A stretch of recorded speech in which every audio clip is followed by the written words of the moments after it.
मनवा में बसी गईले राम जी का हृदय लक्ष्मण हृदय में लक्ष्मण होए ललना नयना बसेले भगवान हो मोहन भइले दुलम मोहन भइले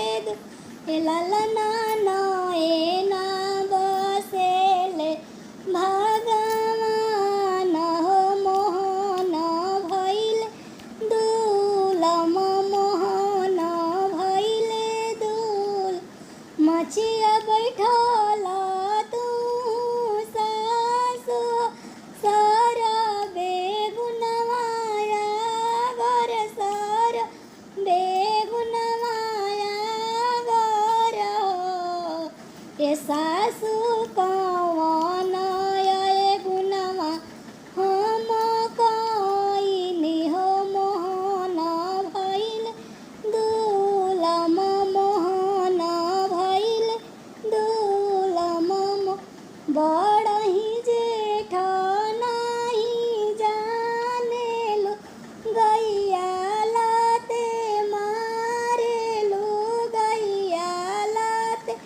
मारेलु ये बहु झूठे हाथे का गावाहु लावेलु मोहन भइले दुलम मोहन भइले दुलम ए बहु ने वतल भयनमा दुरावेलु मोहन भइले दुलम मोहन भइले दुलम